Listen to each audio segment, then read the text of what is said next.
Quand les nouvelles s'affolent, Métropole fait le point. Le point tous les matins, simultanément sur Radio et Télémétropole. Le point est une courtoisie de la BNC, Arcordia Shipping, Unipièce et Lissa Lotto. Madame, Monsieur, bonjour. Bienvenue à la rubrique Le Point de Radio et Télémétropole. Merci de votre fidélité, merci de l'intérêt. Deux invités sur le plateau ce matin. D'abord, l'inspecteur général de classe exceptionnelle et directrice générale de l'inspection générale des finances, Madame Guety Morancy, qui est avec nous à Port-au-Prince, et l'ancien inspecteur, Monsieur Emmanuel Sahel, est avec nous aussi dans le cadre de cette émission qu'on réalise à l'occasion de la commémoration du 19e et du 20e anniversaire, je dirais, de l'inspection générale des finances. On a beaucoup à apprendre ce matin, notamment sur le rôle de cette entité qui fonctionne au sein du ministère de l'économie et des finances, si je ne m'abuse. Accueillons donc sans tarder nos invités. D'abord, Madame Guety Morancy, qui est à Port-au-Prince avec nous. Bonjour, bienvenue à la rubrique Le Point de Métropole. Bonjour, Monsieur Théodore. D'abord, je dis bonjour aussi à l'ensemble des auditeurs et des téléspectateurs de Radio Télémétropole. C'est pour moi un plaisir d'être avec vous aujourd'hui et je remercie aussi de cette opportunité qui nous a été offerte pour pouvoir communiquer avec le public. Je peux dire que c'est votre deuxième participation à cette émission? Oui. Et puis nous avons notre ami qui est à l'étranger, qui participe aussi à cette émission. C'est l'ancien inspecteur Emmanuel Sahel. Bonjour Monsieur Sahel, bienvenue. Bonjour Monsieur Théodore, je dis bonjour également aux auditeurs et téléspectateurs de Radio Télémétropole. C'est un plaisir pour moi en fait de partager le plateau avec vous ce matin dans le cadre de cette émission. Pas pour faire rire, encore moins pour plaisanter, mais je peux signaler que vous êtes à l'étranger. Probablement il fait très froid là où vous êtes. Oui, ce matin, puisqu'on est quand même au mois de février, là on est au cœur de l'hiver au Québec, donc présentement on est à peu près à moins de 17 degrés, donc vous pouvez imaginer quand même c'est assez froid. Il fait très froid là-bas, donc un peu de soleil d'Haïti qui vous manque très certainement. Un peu de chaleur. Madame Morancy, j'ai mentionné il y a quelques instants que c'est votre deuxième participation à la rubrique Le Point. Quand nous parlons de l'inspection générale des finances, c'est quoi? Quel est le travail? Quel est le rôle de cette entité? Alors, l'inspection générale des finances, son travail, c'est d'effectuer le contrôle sur l'ensemble de l'administration publique nationale. Bien entendu, en fait, les différents textes qui créent son cadre légal fixent en fait ses responsabilités. Mais disons que l'IGF peut intervenir pour contrôler, vérifier, auditer, quelle que soit l'action qui est posée au niveau de l'administration publique haïtienne. Et certaines fois, elle est saisie aussi comme conseil, comme avis, particulièrement au ministre de l'économie et des finances. Donc, l'inspection générale des finances n'a pas de limite d'intervention. Et assez récemment aussi, on a entrepris, en fait, avec une structure internationale, l'audit des projets financés par les bailleurs de fonds. Donc, on a déjà réalisé une intervention, on est censé en réaliser 2 au cours de cet exercice et c'est une activité qui devrait s'inscrire dans la continuité pour l'IGF. Donc, en gros, côté l'argent, l'État allé, IGF qu'a allé. Donc, côté l'argent, l'État y est ou bien côté l'aller? Côté l'aller, côté les dépenser, que ce soit au niveau des institutions publiques, quel que soit côté OI, que ce soit au niveau d'une structure privée qui t'a recevoir en subvention, IGF capable d'aller, capable de garder tout. Ok. Travail ça, les faites de concert avec l'ULCC, l'UCREF, la Cour supérieure des comptes, non? Alors, nous avons façon pour nous intervenir, nous avons des modalités pour nous intervenir. Mais justement, c'est bien que vous posez question ça, parce que justement, dans la démarche que nous jugeons nécessaire entre institutions de contrôle, nous à peine entamé une phase formelle et institutionnelle de synergie entre institutions de contrôle. Donc, je suis capable de dire 9 décembre qui s'est passé, on a eu à signer un protocole d'accord entre 5 institutions de contrôle qui constituent une task force interinstitutionnelle anticorruption. Donc, on aura peut-être l'occasion d'en parler un peu plus. OK. L'IGF fête ses 19 et 20 ans. Quelles sont donc les principales activités prévues pour marquer ces anniversaires? Alors, si vous permettez, M. Théodore, je dois faire une petite précision. Parce que quand j'étais sur ce plateau en 2022, si je ne m'abuse, 23, en fait, on avait parlé des 15 ans de l'Inspection générale des finances. Or, aujourd'hui, nous ne sommes pas encore à 5 ans, ni 4 ans, je parle de 19 et 20 ans. Justement, les auditeurs allaient quand même se poser la question, comment commémorer, comment célébrer 2 anniversaires en même temps? D'abord, voilà, jusqu'au 15e anniversaire, on avait l'habitude de marquer le fonctionnement de l'IGF, parce qu'on est créé en 2008, mais on a commencé à fonctionner 2 ans plus tard. Donc, c'est pour ça que maintenant, on a décidé, depuis le 16e anniversaire, de rompre avec ça et d'aller directement vers la date de création. Donc, le 17 mars 2026 va ramener les 20 ans de création de l'IGF. Mais on a prévu un ensemble d'activités sur à peu près une année qui vont commencer à partir de mardi, le 14 février, avec une conférence universitaire. On en parlera tout à l'heure. Et puis qui a fini le 17 mars 2026. Donc, cette année, on lance. C'est une année de lancement des activités commémoratives sur le du 20e. Voilà, qui célèbre les 20 ans. OK. Bon, pour M. pas dit que nous allons occuper l'oublier là, c'est pas avec nous. Et M. Sahel, vous êtes là avec nous. Et vous nous suivez. Vous nous suivez. OK. Parlons maintenant d'un article dont vous êtes l'auteur, qui a été donc rédigé sur l'architecture de contrôle et de l'administration publique. Pourquoi cet article scientifique est-il important?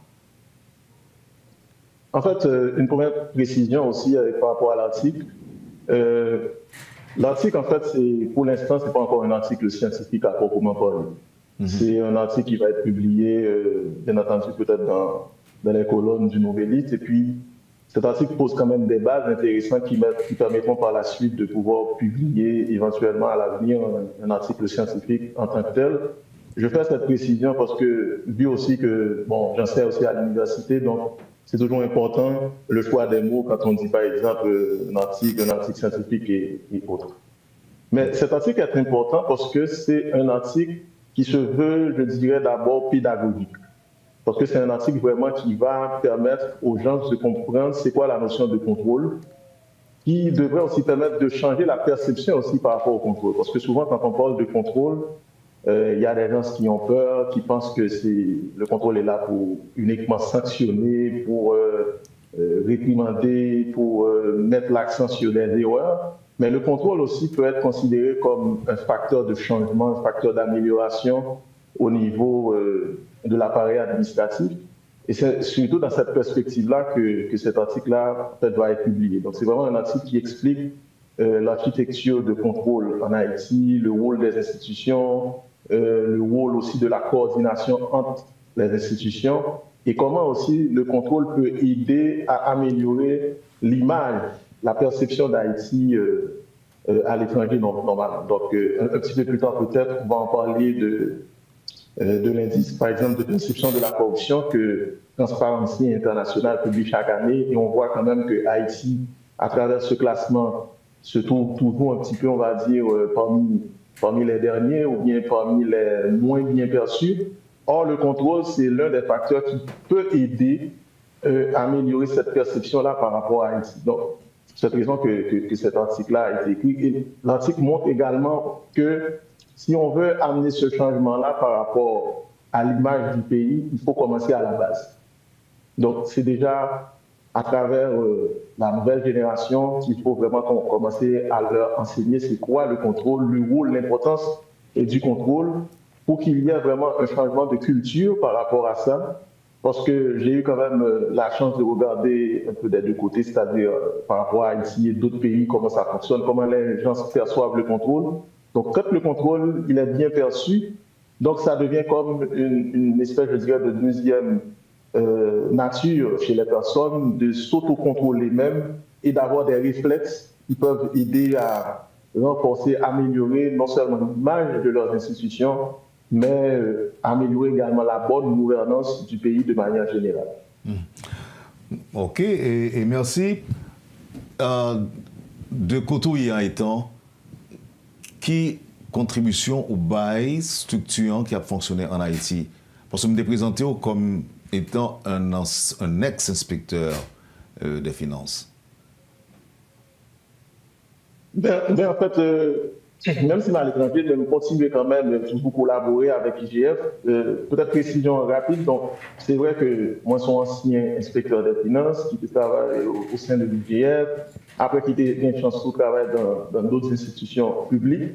Mais après, pour des études, donc, j'ai déplacé en 2017 notamment pour mal poursuivre mon doctorat au Canada que j'ai complété, bien entendu. Et puis, là, présentement, on travaille comme enseignant-chercheur à l'Université du Québec.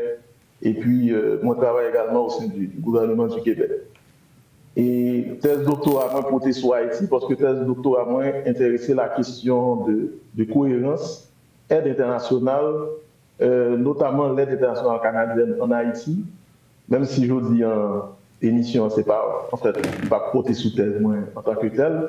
Et me publie également plusieurs articles, que ce soit, par exemple, dans des revues au Canada, également des articles scientifiques qui portaient sur Haïti. Donc, même si ma distance, je continuais toujours intéressé à la cause haïtienne et à chaque fois que j'ai occasion, que ce soit à travers des interventions sur des plateaux avec des invités ou bien dans une émission pareille comme Le Point sur Radio Télé Métropole, donc on continue par contribution moins parce que moi toujours été optimiste par rapport à la cause haïtienne, donc moi pensais que le plus que nous sommes capables d'impliquer nous, le plus que nous sommes capables de contribuer, tout ça est capable de porter vraiment une amélioration et permettre que Haïti soit capable d'occuper une meilleure place que place qu'il occupe aujourd'hui. On retourne sur l'article. L'article ciblé les Haïtiens en Haïti ou des organisations internationales, notamment Transparency International, j'en sais dire, qui peut-être pourraient contribuer, j'en dis là, à améliorer perception Haïti dans la lutte contre la corruption. Qui est au plus ciblé? En fait, l'article ciblé institutions de contrôle en Haïti. Là, nous parlons de l'institution supérieure de contrôle en Haïti. En fait, il faut préciser que d'abord, contrôle dans la constitution haïtienne de 1987, donc notion contrôle là, les constitutions sont consacrées. Et il parlait de trois types de contrôle, notamment. Il parlait de contrôle juridictionnel, contrôle politique et contrôle administratif. Contrôle juridictionnel là, et contrôle administratif, là, dans certaines mesures, est assuré par la Cour supérieure des comptes et du contentieux administratif, qui c'est un organisme indépendant. Et il y a un contrôle politique là, qui est exercé par le Parlement. Or, ce qui arrive, c'est que, bon, depuis 2021, donc ça fait quand même 4 ans, le Parlement est dysfonctionnel, donc contrôle politique là, on est capable de dire qu'il n'a pas existé présentement. Et peut-être on va parler de ça un petit peu plus tard. C'est peut-être ça tout qui jouait dans recul tout Haïti dans le calcul d'indice de perception de la corruption, parce que c'est comme si une narrative qu'on pas dans le contrôle là, qui n'est pas là depuis 2021. En ce qui a fait un contrôle juridictionnel dans tout, il y a un problème tout, parce que la Cour supérieure des comptes, au regard de la Constitution, il y a chaque année pour lui transmettre des rapports, un rapport à la Cour, en fait, au Parlement, sous gestion des dépenses publiques. Or, Parlement dysfonctionnel, donc ça veut dire que l'IN, ça a licence est caduque. Donc, contrôle qui était pratiquement connu, c'est le contrôle administratif, qui est joué par plusieurs institutions supérieures de contrôle au sein de l'exécutif. Donc, il y a l'Inspection générale des finances, il y a USCC, qu'on a parlé en début de l'émission 1, il y a des institutions pourtant pour UCREF, il y a des institutions aussi au niveau du ministère de l'économie et des finances, par exemple le corps des comptables publics, le corps des contrôleurs financiers, le corps des inspecteurs des finances, et puis il y a d'autres institutions encore qui jouent le rôle ça.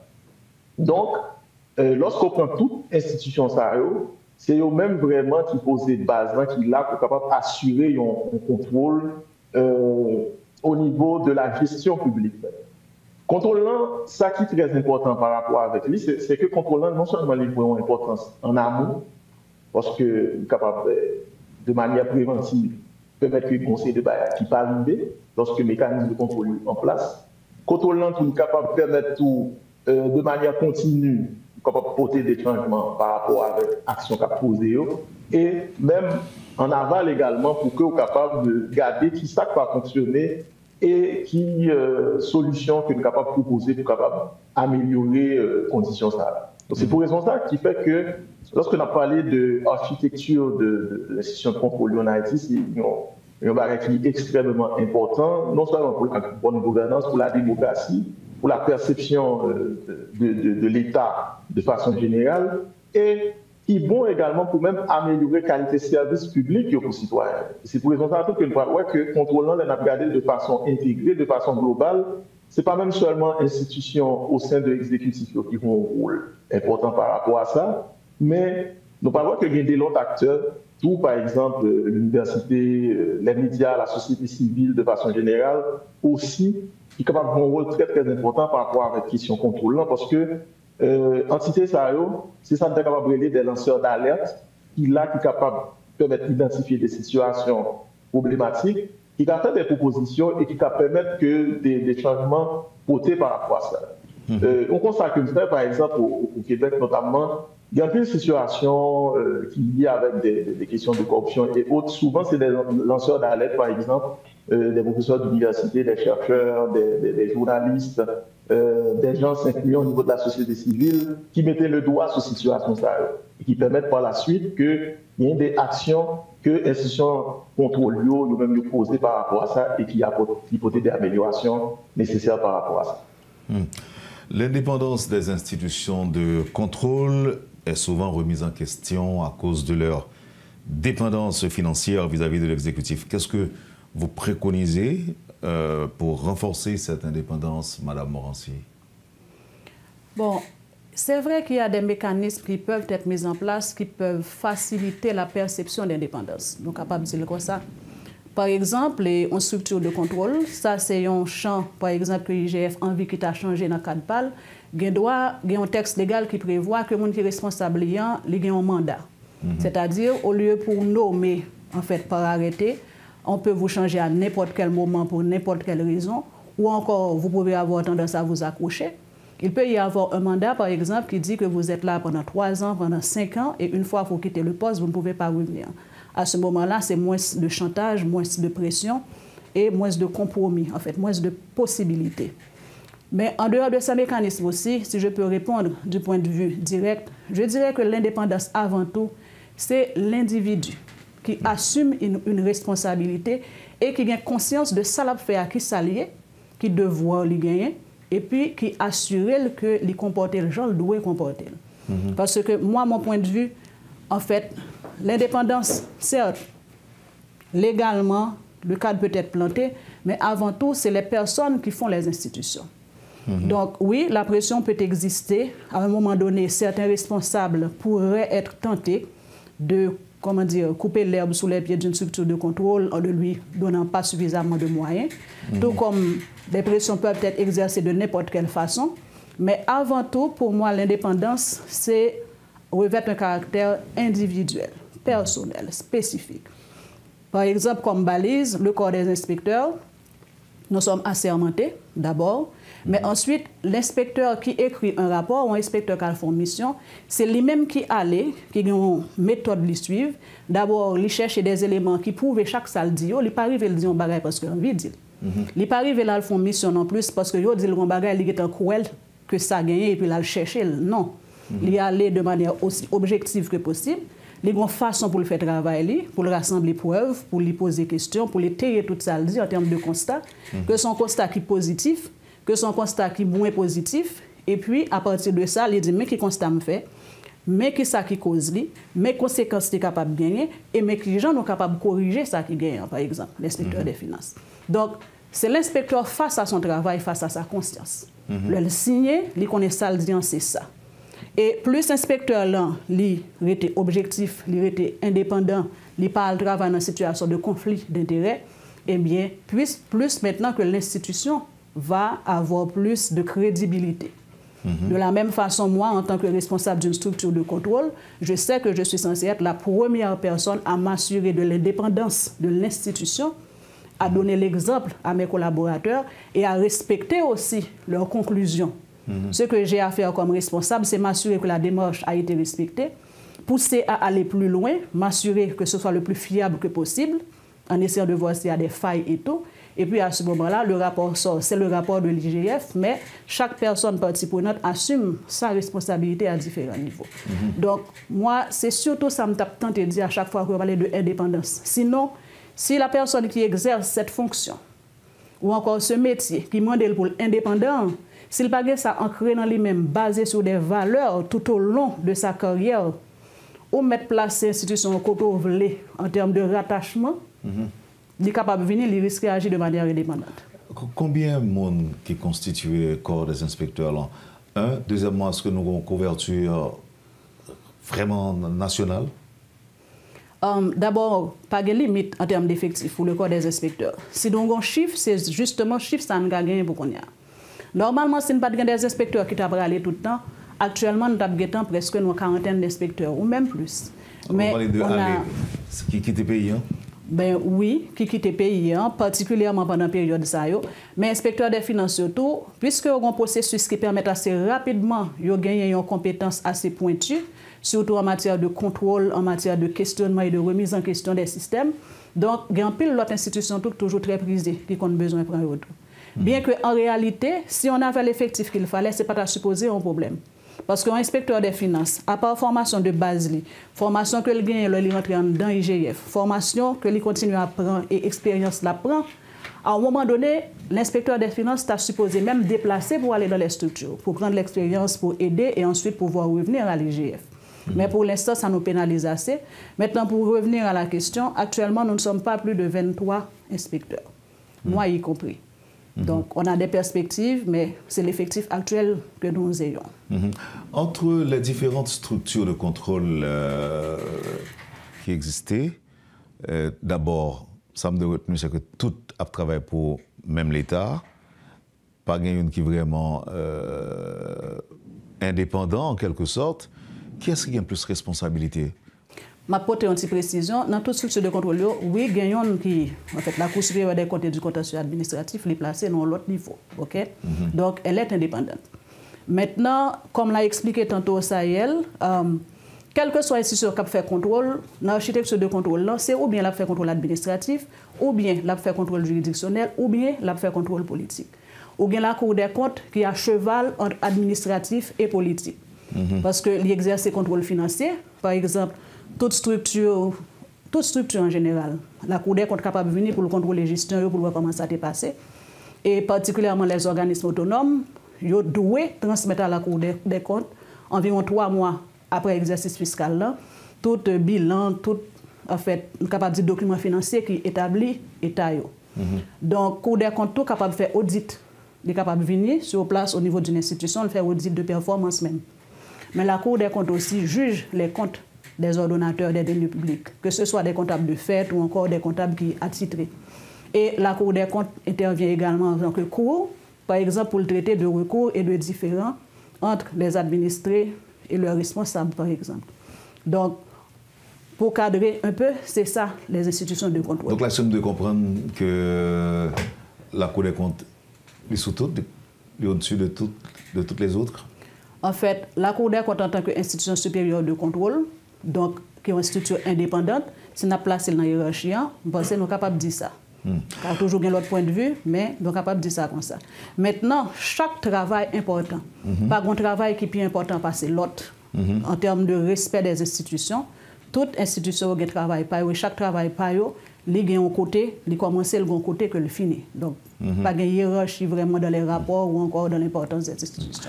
Alors, nous allons observer Posa, mais avant Posa, nous allons retourner vers M. Sahel, Emmanuel Sahel, sous article. Toujours dans l'article, Haïti fait partie pays qui est plus corrompu, selon Transparency International.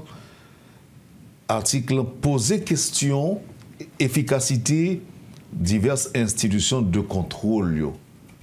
Qui sont qu'à préciser pour nous par rapport à ça? En fait, l'article retournait vraiment sur le rapport fait, qui est toujours publié chaque année par Transparency International sur question de corruption notamment. Il y a un bagage que nous remarqué dans le rapport qui sortit, c'est que ces dernières années, notamment entre 2021 et 2024, on voit que Haïti fait partie des 10 derniers. Alors que si nous remontons un petit peu plus loin, peut-être en 2014-2017, on voit que Haïti est classé quand même, parce que c'est sous 180 pays, en général, que le rapport ça est sorti.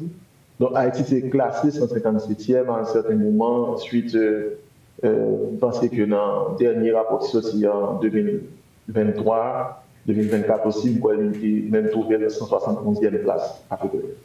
Donc, tout à l'heure, on a parlé de différents types de contrôles qui fait que ce soit à un niveau juridictionnel, administratif et politique.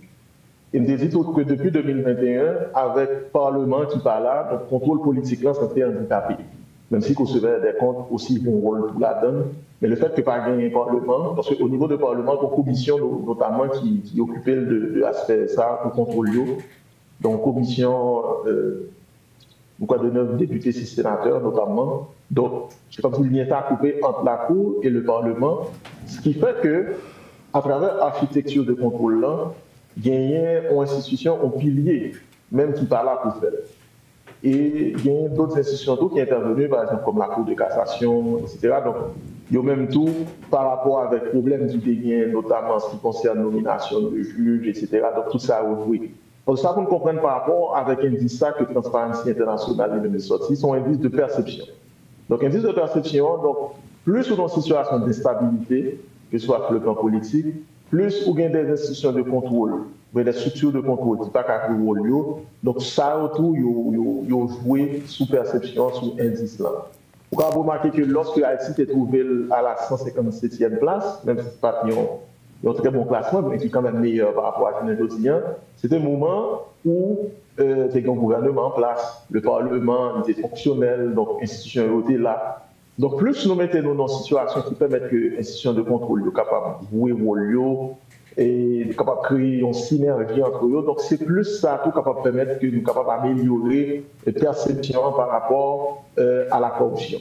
Maintenant, on parle de l'institution de contrôle, que ce soit au niveau de l'exécutif, le législatif et même judiciaire. Mais question contrôle là, c'est vraiment une bagage que nous garder de manière intégrée parce que il y a des autres acteurs tout au niveau du système là, qui est important là-dedans. Donc plus par exemple perception au niveau mondial par rapport à Haïti, donc son pays par exemple, côté que le monde est capable d'exercer activités, que ce soit à travers des entreprises et autres. Donc plus perception ça est positive, donc plus ça tout l'a joué sous façon qu'il y a pour Haïti.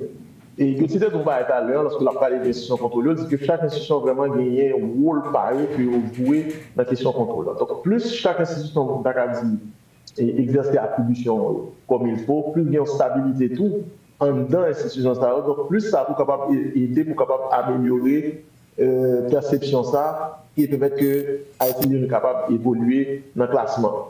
Même temps, que nous pas garder le classement comme des capitales, comme une tache noire, forcément pour Haïti. Le fait que, par exemple, nous mal classés, c'est ça qui veut dire que Haïti, tout ça qu'a fait, n'est pas bon. En dehors de ça, il y a des autres facteurs, il y a des autres critères tout, que nous-mêmes sommes capables de considérer. Et c'est pour ça que je pensais qu'il y a une réflexion qui pour faire là, c'est vraiment une réflexion côté que nous sommes capables de faire une projection sur les 10, les 15, les 20 prochaines années. Et ça va demander tout qu'à travers la réflexion, ça a gagné vraiment des politiques publiques qui mettaient en place par rapport avec ça, on a discuté là, que ce soit sous question contrôle, sous corruption, qui vous mettent vraiment capable de renforcer toute institution parce que changement, on a parlé là, ce n'est pas des changements dans 6 mois, dans 1 an, ce n'est pas des changements à court terme, même moyen terme, c'est vraiment des changements à long terme.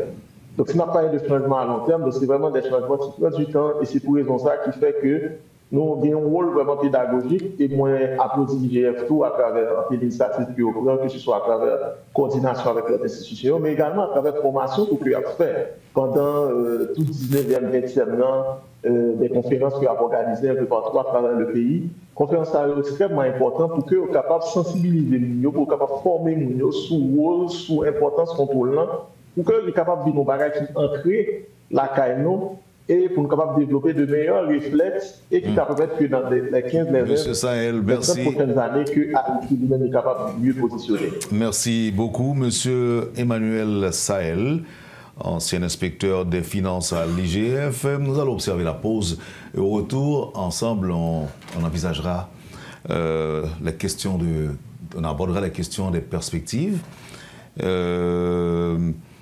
Par exemple, quels sont donc les grands défis auxquels l'institution aura donc à faire face et des questions que nous aurons donc à vous poser au retour après la pause. Je rappelle que Mme Guety Morancy est inspecteur général de classe exceptionnelle, IGCE, et directrice générale de l'inspecteur général des finances, IGF, et vous êtes tous les deux invités à la rubrique Le Point de ce matin à l'occasion du 19e et du 20e anniversaire de fondation de l'inspection générale des finances. A tout de suite après la pause.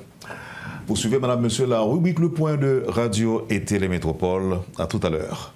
Le Point est une courtoisie de la BNC, Arcordia Shipping, Unipièce et Lissa Loto. Bienvenue à la deuxième partie de la rubrique Le Point de ce matin. Madame Guety Morancy et Emmanuel Sahel sont les invités de ce matin.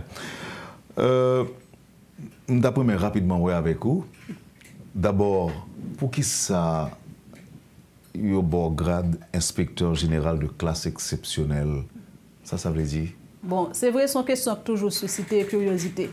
En fait, inspecteur général de classe exceptionnelle, ça traduit qui grade moins au niveau corps inspecteur. Là. Parce que corps inspecteur, là, il a un statut particulier. Il a un arrêté qui traite en pile de questions. Par exemple, dans le corps, là, il y a 5 grades. 1, 2, 3, 4, 5. 4 premiers grades, il y a 3 échelons et dernier, il y a 5 échelons. Donc, nous sommes dans inspecteur assistant, vérificateur, principal, général 2, général et puis général de classe exceptionnelle. Les traductions sont de hiérarchisation? Oui, au niveau du grade, effectivement.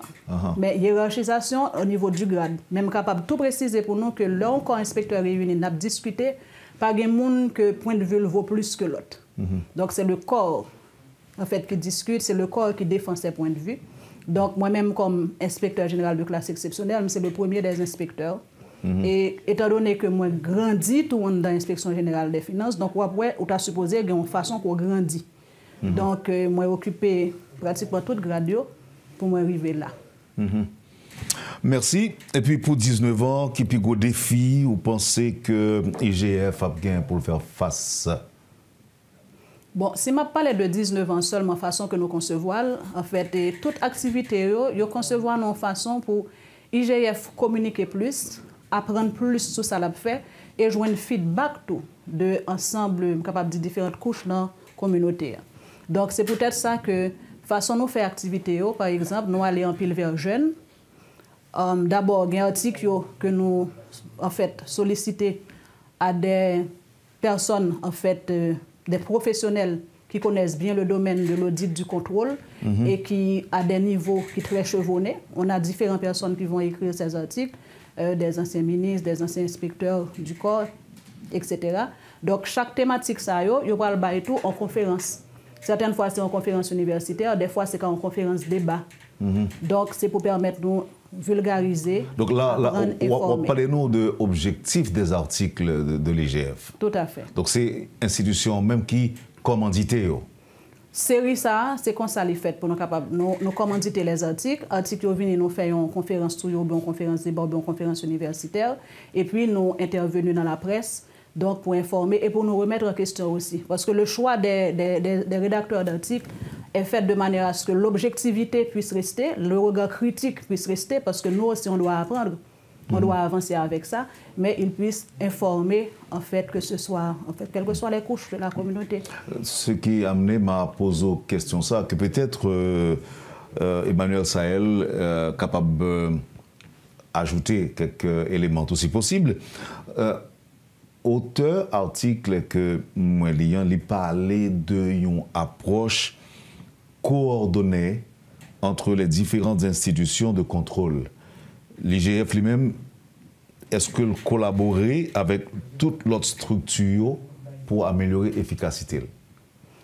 En fait, l'IGF est prête et collabore comme de fait avec un ensemble d'institutions de contrôle. Jusqu'ici, je ne peux pas identifier une institution pour me dire que l'IGF n'est pas disposé à collaborer, mais qu'elle n'a pas collaboré avec elle. Donc, quelle que soit l'institution au niveau de trois types de contrôle qui exercent, en fait. Maintenant, pour coordination, c'est vrai que son bagage est plus profond que lié. Donc, pour coordination, IGF, avec un pilote d'institution, nous venons une démarche qui est plus formelle. Tantôt, ça, elle te dit un bagage, il te dit que, en fait, synergie n'a pas cherché, et puis résultat que nous avons cherché au niveau de l'amélioration du système de contrôle, là, il n'est pas pour demain et son travail de longue durée. Je suis capable de bon exemple. Nous gagnons depuis 2009, IGF a essayé comment nous sommes capables d'arriver à une synergie, une communication, créer des passerelles entre les institutions de contrôle. Mais nous venons réussir à formaliser, institutionnaliser des démarches ça seulement en décembre de l'année dernière. Donc après environ 15 années. Donc c'est un parcours de longue haleine. Mais considérez que par ça, l'extrêmement significatif, côté actuellement nous avons un protocole d'accord entre 5 institutions, ok? IGF, ULCC, CNMP, UCREF, BAF, côté les définir des champs de collaboration. Bien côté nous sommes capables d'intervenir ensemble, conjointement, 2 à 2 ou encore à 3.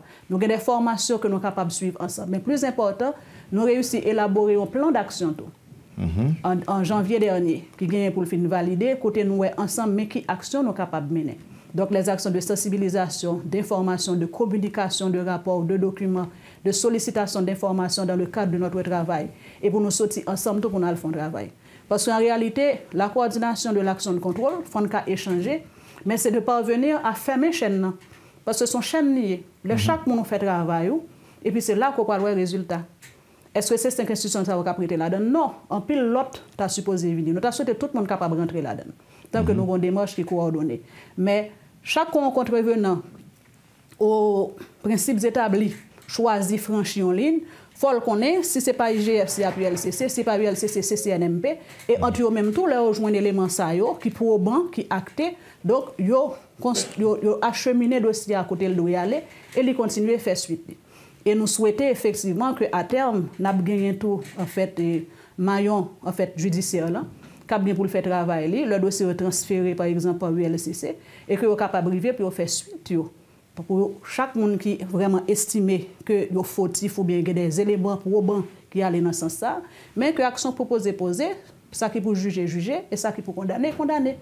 Et le nous capable de faire mes chaînes, ça comme ça, je pense que nous tous ensemble, nous comment dire, plus fort. Parce que perception, est plus fort toujours que ça qui est dans la réalité. Tant que pas des actions concrètes qui posent pour perception, ça nous jouer sous lui, ça est difficile. Et bien entendu, encore une fois, ma paix Corée en créole, ça que ça y est dit tout à l'heure, institution de contrôle, certes, mais il y a un manque très important là-dedans. La société civile, les citoyens, les jeunes qui viennent aujourd'hui, qui demain, si Dieu veut, t'as supposé là pour ton regard critique. Parce que c'est eux-mêmes qui font pression sur le système, là, ils ne sont pas tolérants envers ça, ils connaissent qui ça, ils ne sont pas tolérants, et que eux-mêmes sont suffisamment informés pour qu'on commence à fonctionner, eux-mêmes pour capables d'agir. Est-ce que là, son appel qu'on a fait pour qu'il y ait des dénonciations, tu as ça fait ces derniers temps? Définitivement, mais bon, me dit un appel de conscientisation pour chaque Haïtien connaît que y a un rôle dans l'état pays à marcher par rapport à la tolérance, par exemple, ou pas, contre la corruption. Donc, d'abord, c'est au niveau de la famille, une bonne valeur que nous avons, il faut commencer le travail. Il faut chaque citoyen qu'on est jeune qui vient là, pas du gain facile, ce n'est pas ça que supposé diriger, non?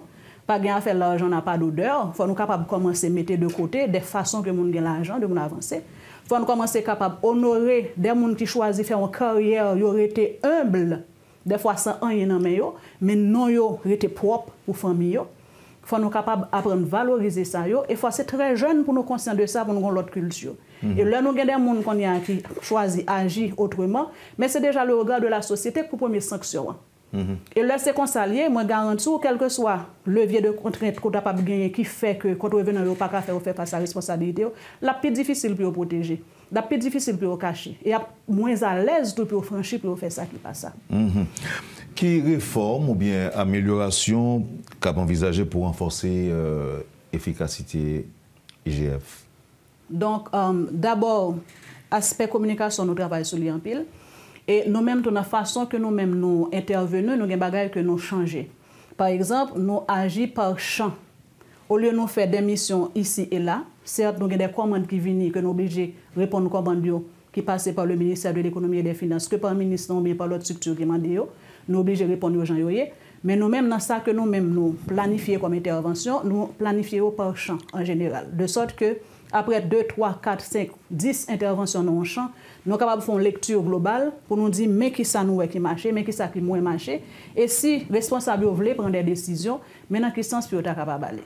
Sur le long terme, nous avons des projets à l'IGF. Par exemple, nous voulons arriver à mettre sous pied des structures d'audit interne au niveau de toute structure. Parce que ce n'est pas seulement le IGF vini, le ILCC vini, ou bien la structure contrôle vini, nos institutions, c'est le ça que pour chercher comment un système contrôle qui faille, qui gagne, qui faille, qui pas gagne. Lorsqu'on structure d'audit interne, c'est déjà une structure qui est dedans qui fait travail ça. Et c'est porte d'entrée tout pour nous-mêmes le nous faire travail là. Et puis important, le nous font un rapport, c'est structure ça que tu as supposé assurer que les recommandations sont mettez en œuvre. S'il pas fait, il y a une façon pour le faire rapport ça remonter. Donc dans ce sens-là, IGF déjà en partenariat avec ENAF pour nous capable créer une filière contrôle under ENAF qui c'est l'École nationale d'administration financière à la prochaine promotion pour nous capable commencer un vivier qui est capable d'aller au niveau de l'institution. Ça, c'est un exemple. C'est ce que nous avons moyens politiques, nous encore, qui sont besoin comme moyens pour remplir mission ça. Par exemple, si tu as parlé de projet ça spécifiquement, c'est un projet qui porte déjà devant le ministère de l'économie et des finances, qui approuve déjà, même que au dans nous travail nous fait sous déjà pour dire mais qui ça que et c'est entendu que prochaine promotion, il y a gagné une filière qui est sous contrôle. Donc là, c'est pas juste parler, pas parler. Nous avons gagné longtemps de travailler sur ça, mais ça a commencé à mettre en place. En fait, c'est un gros projet. Okay, qui suppose permettre nous-mêmes un charte national d'audit interne, mais n'a mettez pas qui pour faire que graduellement nous sommes capables d'arriver vers ça. Et même pour encourager les bonnes pratiques, nous arrivons à un moment donné quand nous avons souhaité que un charte même qui est signé par les responsables, que au niveau d'un poste de décision, ou qu'on ait mais qui devoir ou gagner par rapport aux activités de contrôle, mais qui sont faits, communiquer documents, ça vous mettez en place, etc. Donc, les perspectives sont là. Moi, parler de ça en particulier. Il y en a plein, mais c'est juste, bien entendu, ne pas oublier synergie. Parce que Task Force, là, nous avons une façon pour nous avancer ensemble. Nous compter et nous souhaiter que nous avons l'autre institution qui a intégré, qui a vu nous au cours de route. Mais bon côté, pas nous, nous-mêmes, nous travaillons pas nous que nous avons fait. Tu m'as jeune monsieur Sahel, qui ça ou t'a dit à monde qui croit que l'institution de contrôle n'est pas vraiment impactée sur les gestions finances publiques en Haïti, Emmanuel Sahel? Pardon, tu as perdu un petit peu dans tes coupures. Qui sont à dit, par exemple, à monde qui croit que l'institution de contrôle n'a pas vraiment impact sur la gestion des finances publiques en Haïti? Ben, je dit que normalement, il faut qu'on changer et compréhension par rapport à ça parce que l'institution supérieure de contrôle, c'est des piliers. C'est des piliers qui sont fondamentaux par rapport avec qualité de gestion publique là-même. C'est-à-dire, si on a parlé de gestion publique de qualité, si on a parlé de bonne gouvernance, l'institution supérieure de contrôle joue un rôle fondamental. Ce n'est pas pour rien, tout à l'heure, lorsque nous évoqué le rapport qui contribue au niveau international, notamment au niveau de transparence internationale, il a parlé d'indice de perception de contrôle, il a considéré le travail efficace que chaque institution a fait. Donc, plus l'institution joue un rôle, plus il est capable d'agir de façon efficace et de manière coordonnée tout. Donc, c'est plus ça tout à jouer, à renforcer sous gestion publique. Là. Normalement, tout dans l'intervention, je viens de dire, nous disons, ce n'est pas seulement l'institution, ça tout. Il y a des autres acteurs qui sont importants au niveau société civile et peut-être ça tout mon travail au niveau citoyen qui doit être fait pour que chaque monde ait responsabilité de la façon qu'il doit agir parce que nous sommes capables de gagner de beaux textes qui écrivent, par exemple, de beaux textes légaux, réglementaires qui définissent un ensemble de rôles, mais c'est le monde qui a appliqué en mobilier. Donc, si nous savons même, ils n'ont pas conscientisé, ils n'ont pas compris le rôle, l'importance de l'action qu'il a posée, donc ils ne sont pas capables de porter vraiment le résultat que nous avons cherché. Et c'est pour ça que moi, nous vraiment le travail ça que j'ai lui-même fait en matière de sensibilisation, de formation de population de façon générale, Et ça est très, très important pour que nous soyons capables d'avoir une meilleure compréhension de la notion de contrôle. Parce que souvent, lorsque vous parlez de contrôle, malheureusement, c'est plus une perception négative souvent associée avec lui. Donc, souvent, nous avons toujours les contrôleurs ou les auditeurs internes comme des emmerdeurs, entre guillemets.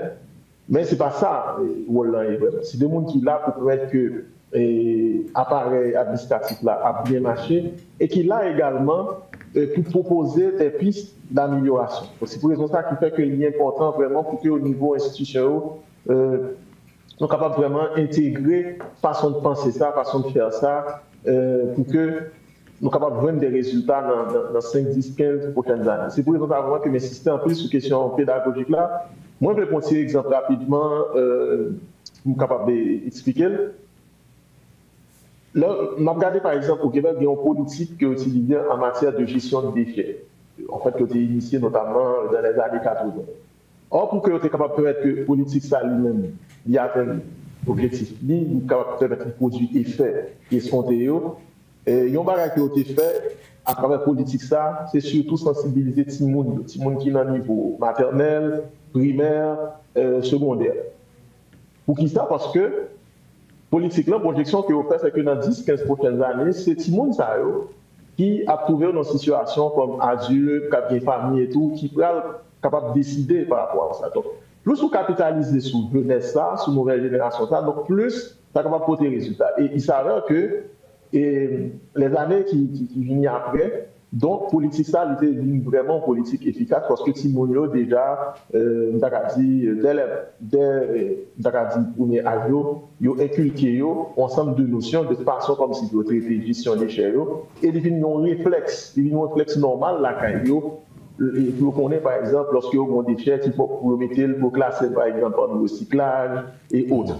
Donc, c'est le même travail, ça, tout à travers qui sont contrôlés, tout que nous sommes capables de faire. Donc, plus que nous inculquons, et il y a pas des formations, des conférences, par exemple, universitaires, mais c'est un bagage qui peut descendre encore plus bas même, à travers d'autres institutions, côté que même à travers l'école, la formation qui a bâti, nous sommes capables de comprendre qui importance ça a gagné la question de reddition de compte, notamment. Parce que reddition de compte, malheureusement, souvent, il est mal perçu, et même dans la culture, non souvent, l'on parle de reddition de compte, c'est comme si c'est parce que c'est contre moi vivre ensemble avec lui. Donc là, M. Sahel, Jean-Paul dit là, bon règlement fait bons amis. Bons amis. Donc plus nous mettons dans la situation côté de renforcer l'aspect ça, donc plus la PD tout pour que capable d'améliorer la qualité de gestion publique de manière générale. Ok, nous restons quelques secondes pour finir. Donc, qui ça fait ou quoi que article, conférence, séminaire capable d'impacter perception de corruption? D'abord, mon petit réponse tout coûte dans chacun de nous avant que nous concluons. Qu'est-ce que fait quoi que article, séminaire, conférence, sont capables d'impacter ou encore améliorer la perception de la corruption? Monsieur Sahel, d'abord. Moi, ça, c'est parce que c'est un travail, d'abord, c'est un travail de longue haleine. Donc, il faut que nous passions. Parce que souvent, ça arrive, c'est que nous pensons souvent que nous voulons faire des bagages, mais nous voulons vivre rapidement. Donc, je pense que le rôle conférence, c'est une façon pour nous sensibiliser, pour nous changer de mentalité. Donc, plus nous arrivons à changer de mentalité, dans la façon que nous percevons et comprendre qui sont contrôlants, donc c'est plus au fur et à mesure qu'on a commencé à voir changement et dans les prochaines années, on a voir des résultats qui sont meilleurs. Mais quand nous patients par rapport à ça, donc nous sommes conscients de situations que nous avons là, de quelles actions pour nous poser, et ensemble, pour nous capables de faire de manière concertée, de manière coordonnée, pour que nous soyons capables d'aboutir avec les résultats, ça que nous escomptons. En conclusion, Mme Morancy, quel message vous avez fait passer à public lent et à autorité autour en marge des activités de célébration de cette double décennie de l'IGF?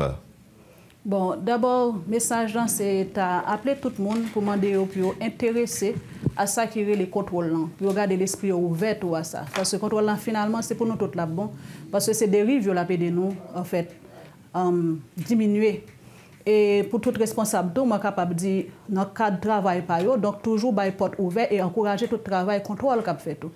Parce qu'en pile fois, quand on arrive dans une institution, documents ou besoin pour faire travail, on ne pas finir de joindre tout. Des fois, ce n'est pas un problème de classement, mais des fois, c'est qu'on a voulu. Et là où joindre ça dans l'institution, c'est un mauvais signal lié. Donc, dans ce sens, la question accessibilité à la documentation et puis responsabilité, chaque monde a fait contrôle. En tant que responsable, il faut qu'on ait une responsabilité pour eux. Donc, citoyens, nous avons une responsabilité pour nous. Les jeunes, il faut nous faire façon pour nous arriver sur eux et nous commencer à faire, il faut continuer, que ce soit pour compte nous, que ce soit avec Synergie. Jean Sahel se dit, là, ça est très, très important. Et particulièrement, si vous voulez rester sur activité qui prévoit jusqu'à 17 mars 2026 pendant l'année ça. Donc, c'est un appel vers le public là pour venir effectivement pour participer dans l'activité ça. Et j'ai planifié, nous pas prêter seulement Port-au-Prince, nous pour aller en province tout. Public cible nous c'est avant tout les universitaires et puis nous intégrer tout élèves secondaires 4 en fait ça veut dire qu'on les filles dans temps pas mieux ou bien terminal. Donc conférence universitaire nous gagner c'est pour vendredi nous gagner premier hein. Donc gagner des invitations ciblées qui allaient vers un ensemble d'écoles d'universités. Mais il y a une participation tout qui est possible par Zoom. Donc, pour les gens qui ont envie de plus de détails, comme nous n'avons pas réussi à afficher, donc je suis capable de proposer aller sur le site là, affiche là, il y a accès que vous êtes capable de gagner à la conférence. Donc, c'est invité aux priorités pour participer. Et nous-mêmes, nous faisons en sorte que la conférence soit assez pratique pour capable d'arriver sur le public que nous avons gagné. Et nous avons continué à chercher tout moyen qui est accessible pour les jeunes. Pour nous capables d'arriver sur YouTube. Merci beaucoup, Mme Morancy. Et là, moi, retenu un aspect dans le développement, dans l'exposé, ou encore dans la réponse que M. Sahel t'a dit tout à l'heure, en nécessité pour nous commencer avec la famille, avec Timounio, pour inculquer la notion de reddition de compte notamment, et souligner avec eux qui ça, qui est les corruptions et comment vous les comporter. Entendez-nous et un dernier mot d'abdi? Oui, alors bien que pour accès à ce site là, vous êtes capable juste aller rechercher le site IGF là, mais c'est www.igf.gouv.ht. igf.gouv.ht. www.igf.gouv.ht. Merci Mme Morancy. Monsieur Sahel, merci infiniment pour disponibilité. Merci M. Théodore et merci également à Guti et puis tout le monde qui a eu chance ce jour matin dans le cadre de l'émission. L'inspecteur général de classe exceptionnelle, directrice générale de l'inspection générale des finances, Mme Guti Morancy et Emmanuel Sahel, ancien inspecteur des finances à l'IGF, sont ou encore été les invités de la rubrique Le Point de ce matin. Merci Madame, Monsieur de nous avoir suivis. Passez une bonne journée avec Métropole et à demain. Quand les nouvelles s'affolent, Métropole fait le point. Le point tous les matins, simultanément sur Radio et Télémétropole. Le Point est une courtoisie de la BNC, Arcordia Shipping, Unipièce et Lissa Loto.